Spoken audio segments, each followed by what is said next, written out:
All right, well, we're here at the 2022 Ironman Raceway, the Hoosier race. This is the first race of the two races that they have here on the GNCC series circuit of 2022. So, and listen, it's a doozy. We've had rain for the last week here, and they have, and it's extremely muddy here. And but sun shining today. Total different day from today than yesterday. And the track looks like it's tacking up a little bit, but we just saw the micro race, which is I think it's 4 to 7 year olds, and they had them a time. They have taken the dozer and come through here, and they have pushed all the slimy stuff off the track here. So these are the little bikes here. They're still having a little bit of a problem, but not bad. So we're over here waterproofing, like I'm sure everybody. So we're parked here. There's the finish there. So we're parked in a really good area. The start is way over there across the field. So not sure where we're going to be pitting Brandon at. Probably in this area somewhere here. Not sure. We got the BNR Motorsports guys. They're parked right here. And so anyway, we have been waterproofing all morning. This morning on the Renegade, we have put tape on the seat here, so when Brandon's sitting here, the water doesn't come down and get down in there and get to the air box and the battery and all this stuff up under here. So we're trying to protect this the best we can. I think I'm going to run some tape into here just to keep the mud from going in there and making it really heavy. The issue is here is just that the mud is just so darn heavy that you're not going to be able to see none of this once he starts racing. This is one of our little mini quads here that we've prepped and ready to go, and we have put dielectric grease on everything in here, all the electronics. We put the tape, the waterproofing here, just for the mud. He's also got a brand. This is Cullen Lay. He's trying to run a GoPro 10 today. Brandon's also going to try it. I'm not sure how much footage that we're going to be able to get, but I will be putting a GoPro 10 there. And unfortunately, I bet that we are going to have a problem with mud and probably not going to be able to see it. And we're going to put it on there just to see. But and then this got Terry here. He's prepping those bikes there. So we're going to see. I don't know. Let's go over here and get a word with Brandon. He's standing over here watching the race. Miss Kyla's here. Uncle Kenny. So Uncle Kenny drove up from Indianapolis this morning. So and get a word with Brandon. So Brandon, what are you thinking so far? What do you see here? Obviously you see the mud. Nothing to it. It's just mud. On a 4x4, it's not that bad. Obviously, these kids, the micro kids, they've all been struggling this morning. But hopefully, by the time we hit it, it'll be a little bit drier. We'll knock most of it out. But it's definitely not a race you want to stay right behind somebody. So probably not going to be a very fast race. This race is usually really fast, but I don't think it's going to happen today. Yeah, and we're not going to be right on each other's bumper just because you can't. Right, you're going to get mud all over you and all kinds of stuff. So. You do have the 9.2 goggles ready to go. Yep, 9.2 goggles ready. But today's sort of not a survival race, but a strategy race. Right. And just got to be real smart on the line choices and all that kind of stuff. Probably going to be able to find a lot of bottlenecks, I'm sure, that kind of stuff. So just because you're leading the first lap doesn't mean you're going to be leading the last lap. No. But this is going to... No.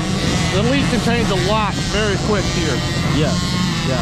How you feel? I feel really good. Feel confident with the Can-Am Renegade? Yeah. Okay. I feel like the bike's ready to go. I'm ready, so. All right. Well, here about an hour and a half. Oh, the kid just knocked down over there. All right, Brandon. Well, good luck today. We're going to put a GoPro 10 on the front of your Can-Am Renegade, but I'm not sure how much good it's going to be, right? Yeah. So anyway, all right. We're going to have fun though. We will. All right, so that's a word from Brandon. So we're going to go ahead and finish prepping. I'm going to try to finish up with Terry here. We've got trying to get these bikes finished preparing. Got slick stuff on them, so hopefully the mud falls on them and just slides right off. Brandon has still not made his decision on the Moose hand guards yet.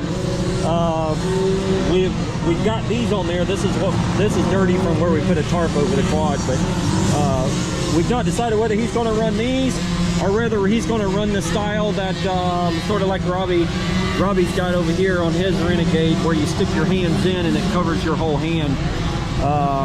I see a lot of the guys doing that. He's not made his decision yet. He's wanting to wait to see what the track's going to do here. It looks to me like it's drying up a lot. So anyway, we'll have to wait and see how it turns out here. So all right, let me get back to, I got to get over here and get back to work. We got to get things prepped up here because things happen really quick. So fun day today, just in a sweatshirt. So we're ready to tackle this mud.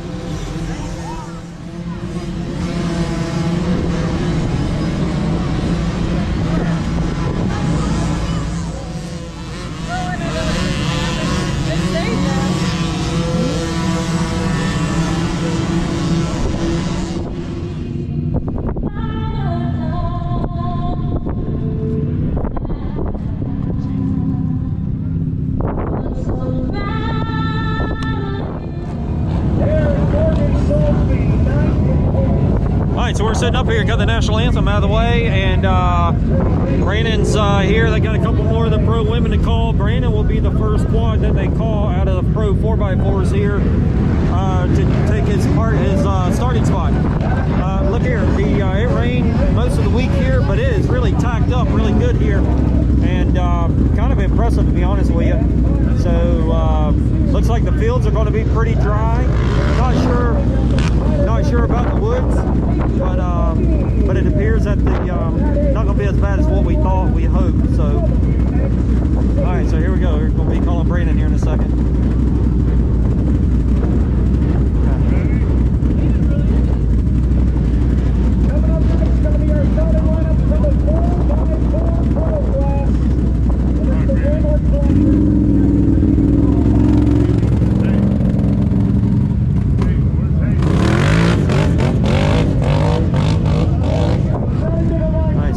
Signature wheelie. Pretty good job. Brandon Frazier.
right, so Brandon's on his way over here. CJ's over there in the field and said Brandon's leading the race.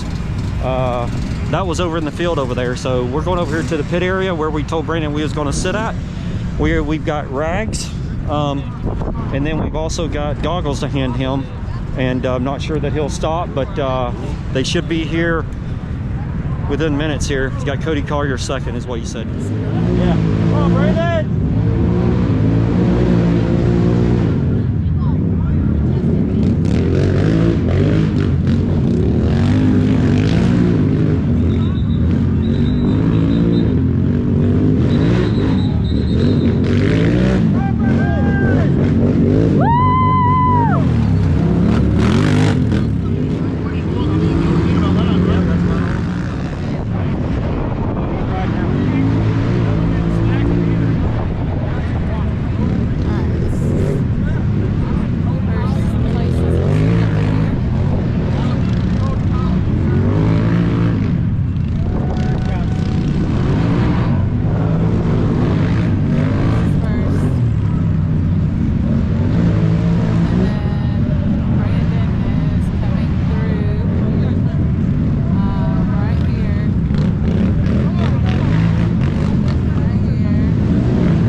So we come through, Brandon came through for 4 laps complete, and it's a minute and 45 seconds, I think, behind the leader. So I'm not quite sure what had happened, but something certainly happened that lap, obviously. And the leader was Cody Collier, and it was Brandon. It was about a minute and 9 seconds, I think, the third. So they are on their last lap. This is a 5-lap race, which is unusual for our group. It's gonna be a long race, so but it looks to me like the track, but yeah, so I mean, it looks like the track is tacked up really good, and he did take another set of goggles, so that'll be the 3rd pair for the race that he's taken. And not sure where they went, though. He didn't have them in his hand to give me, so not sure what he done with them, if he ditched them or whatever. But hopefully the GoPro is getting some footage and he's kept it clean so we can see, so we can get an idea. But anyway, so we're all done. We're done pitting. The next time we'll see Brandon it'll be checker flag. So we'll wait and see, see how it works out. Brandon's ran a good race today, led some, and was in control. And then hey, it's off-road racing, the way it goes.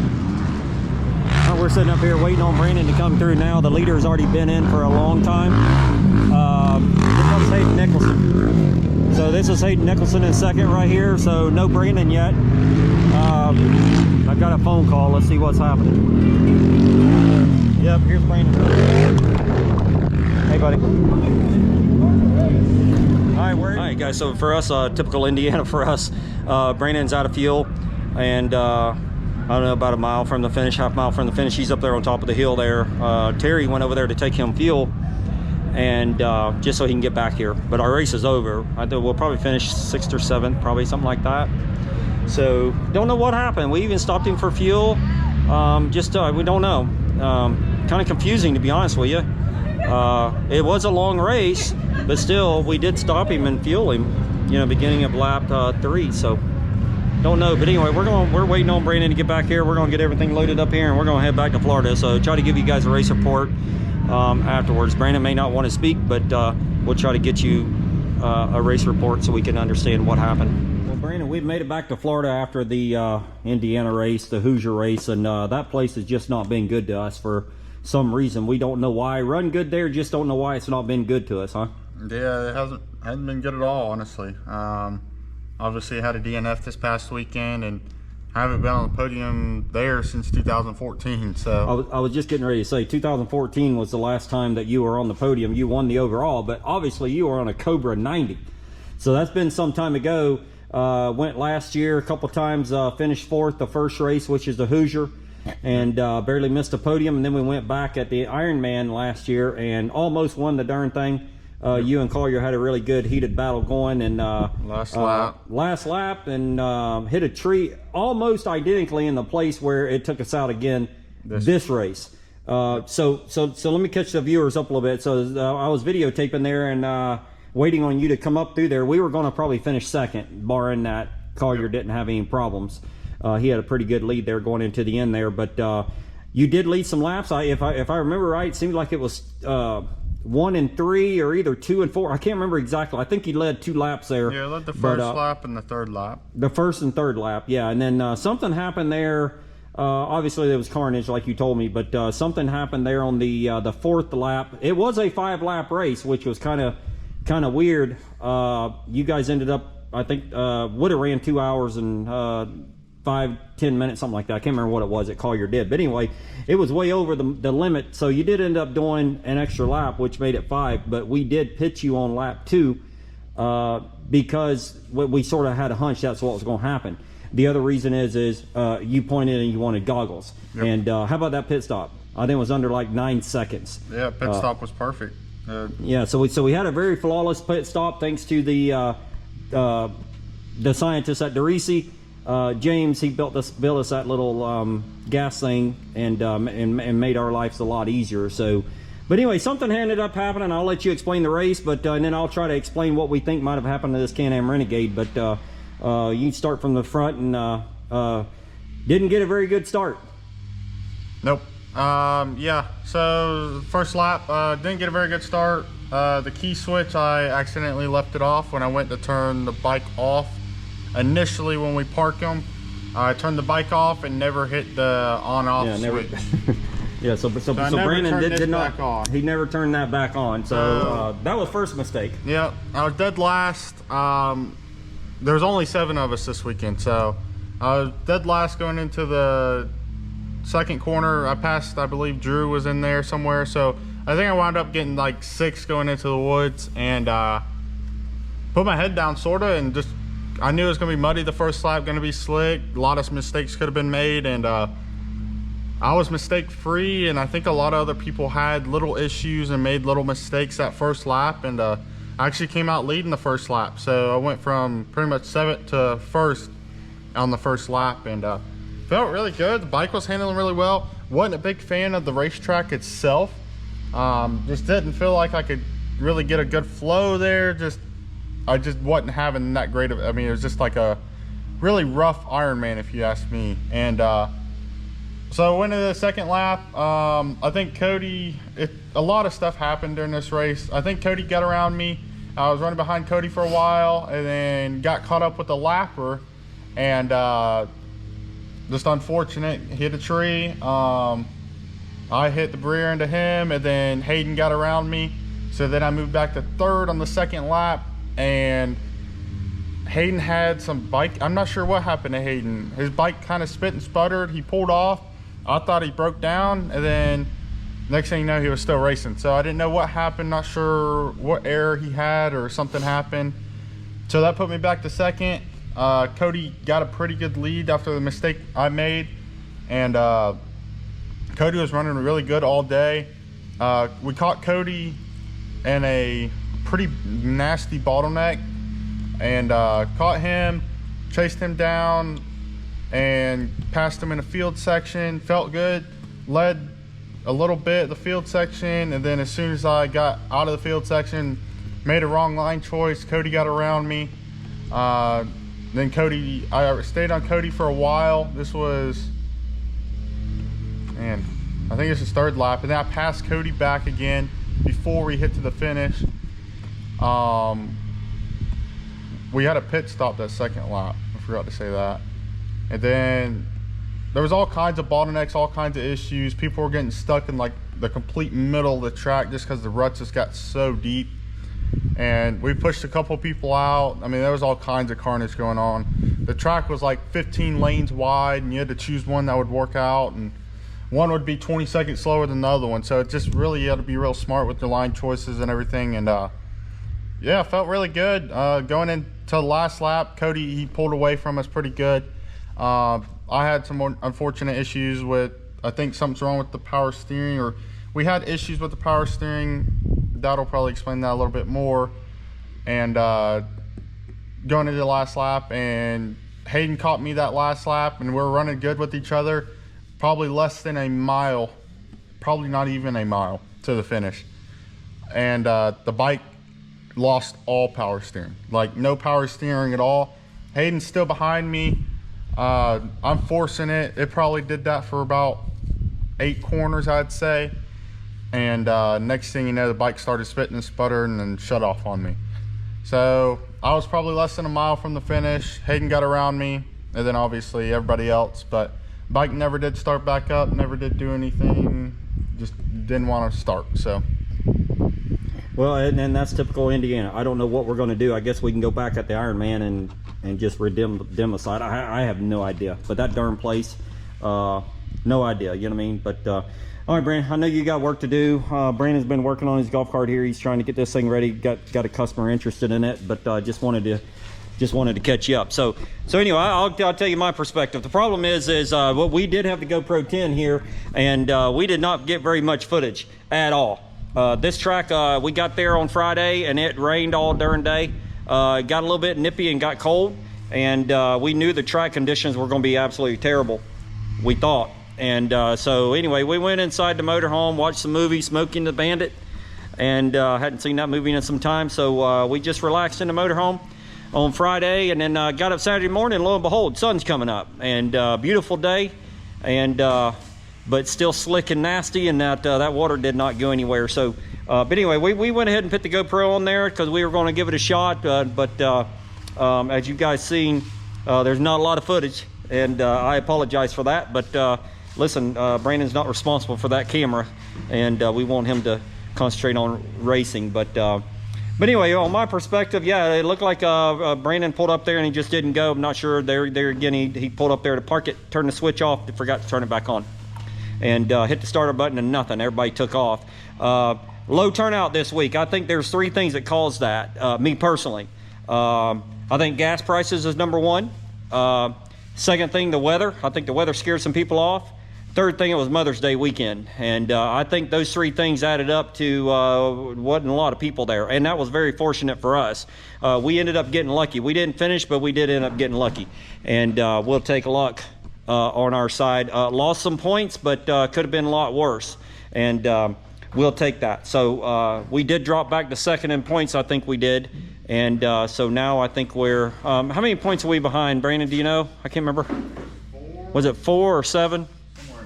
Anyway, 4 or 7, something like that, we lost. And listen, it could have been a lot worse, and we'll take a 5th place finish and a DNF and finish in 5th all day. But we're there to win. We want to do better, and we thought we had this Can-Am Renegade all geared up and ready to go. And so anyway, Brandon's racing. He lost quite a bit of time on that 4th lap there. Collier had pulled out to 1:45 on us, and that was going to be a tough deal to make up. But like Brandon said, the conditions, and depends on how you hit the lappers and the bottlenecks, and a wrong line here or there will cost 30 seconds a lap. And so evidently a lot of stuff happened. I'm sure Collier encountered some of that too, but he made some good decisions somewhere down along the line that allowed him to grab that minute and 45 seconds on the last lap, and that made up a lot of difference. And so anyway, Brandon was running along here, and well, we've been having power steering problems, which you guys know if you've been watching our videos. We did change the power steering unit in this quad the other day, and Brandon rode it for a few minutes out here just through the yard, not suited up, and it seemed like it was fine. So went into the race, thought everything was fine, and it reared its ugly head again.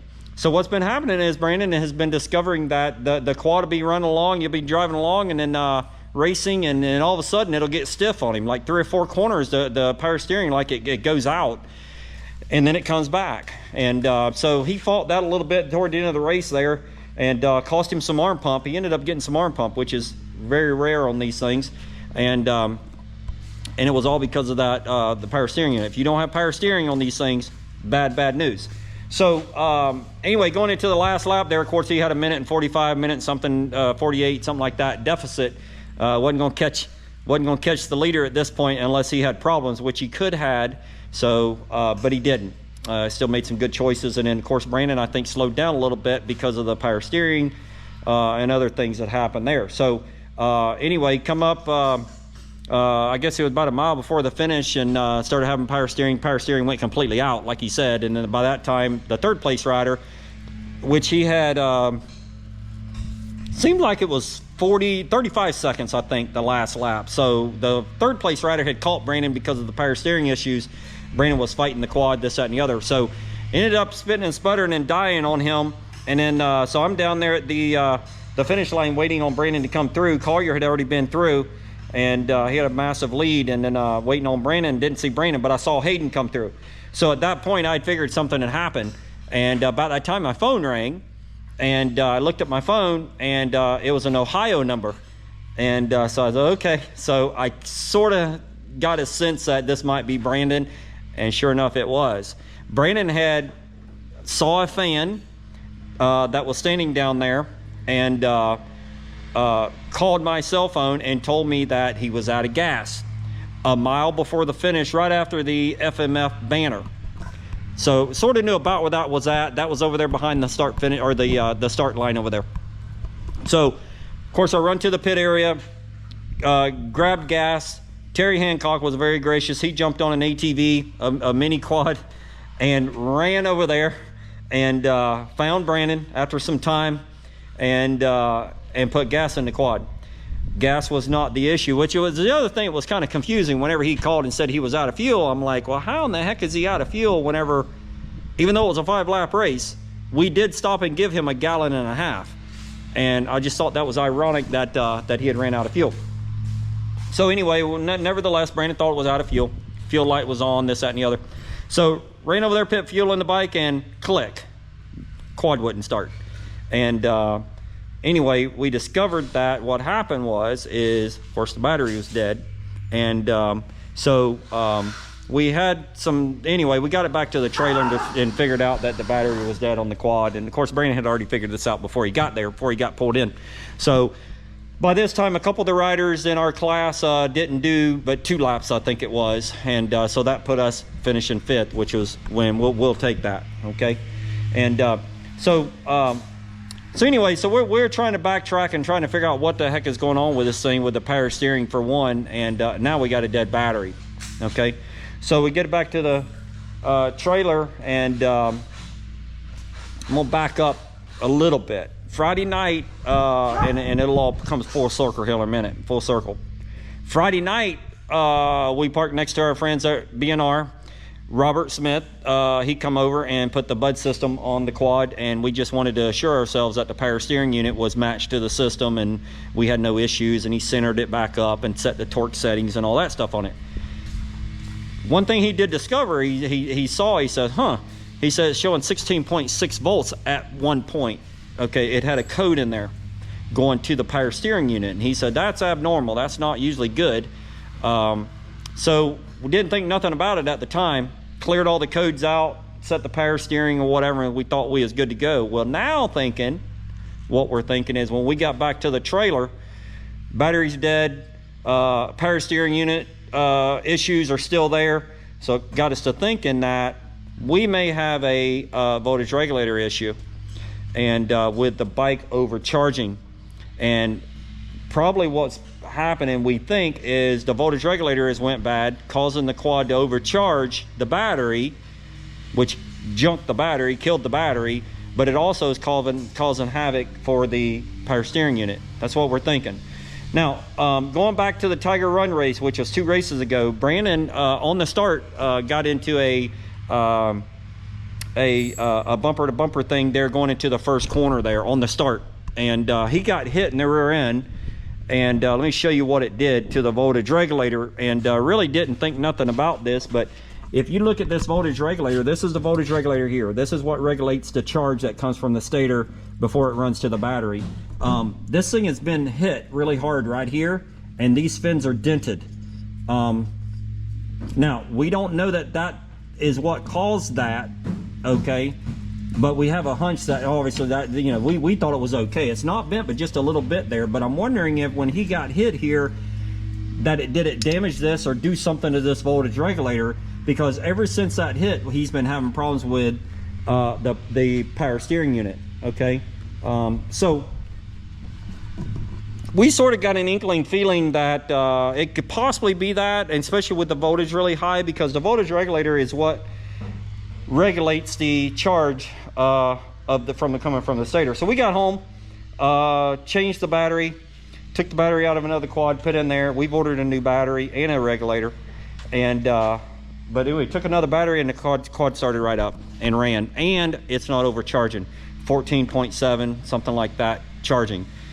So that's normal, that's what it should be. But Robert told me that those voltage regulators, once they get hot, they can do some weird things. Just because it doesn't read overcharging right now sitting there, that it could be internal, that's causing it to overcharge, which is what we think is happening, because it goes and comes, is what Brandon is saying with the power steering unit. So so anyway, the power steering unit that we took out of this quad, we don't think is bad now, like we originally thought. We think we still got an issue going on here. So anyway, so that's what we're thinking. So we have ordered a brand new battery for this thing. We've ordered a brand new rectifier, got it coming. It's all coming hopefully by the end of the week.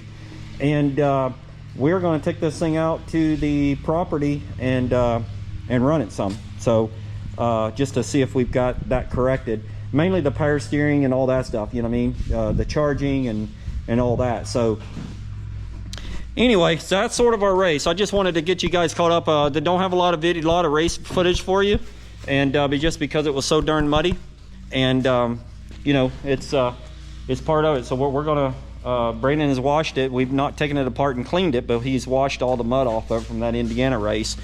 And we have got the 850 over here. So what we're going to plan on doing is we're going to go ahead and throw that power steering unit back in this thing. So we're going to go ahead and put that in there. This is the one we took the battery off of, so now we've got to put the battery in it, obviously. And we're going to go ahead and put this thing back together, just to have it sitting here. So also we've got to do some graphics. These graphics are coming off, and we've got some brand new Spider graphics going to go on this quad, and then those plastics are going to go back on the 850. So we have that to do. So but anyway, that just gets you caught up on where we're at, what we're doing, and how we're going to do it. Tonight is Monday night, and I'm going to try to get this video edited for you guys so you can see it. And sorry that we don't have a lot of race footage just because of the dang GoPro and the mud and all that kind of stuff. But listen, we're, you know, we'll get it together and give you guys as much footage as we can. But this week we're going to be doing a lot of wrenching. Got some other stuff coming up, some YFZ stuff for Miss Kyla. We got some stuff coming up for her that we've got in the works here. So right now it's slowed down a little bit in the cart shop, but it's wide open again for some reason. The gate's flooded open, so Brandon's still working. I mean, we've been off work now for about 3 hours, and he's here still working on golf carts. And I've actually loaded one up, so we're getting ready to start wrenching now. But it's gotten busy again for some reason, and but we'll take it. You know, busy makes money. So As always, guys, listen, I spoke with Zach, and I'm gonna call you out just because you come over and saw me and spoke with me, and I appreciate that. And good to put a face with a name. Zach has got an Outlander that he's been racing a little bit in local series, and he did not race, but he did come, and I appreciate you coming up and talking to me before Brandon's race. Did not get to see you after the race. Of course, we got out of there as soon as Brandon got back, because we were devastated and aggravated, I guess, you know what I mean? But the way it goes. But anyway, appreciate you coming up there, and you know, all of our subscribers, our little channel's growing, and we appreciate what you guys do and watching our channel. But as always, guys, just thanks, like, comment, and share, and you know, let us know if you like to see something that we're not doing. We'll certainly get after it. But I appreciate it.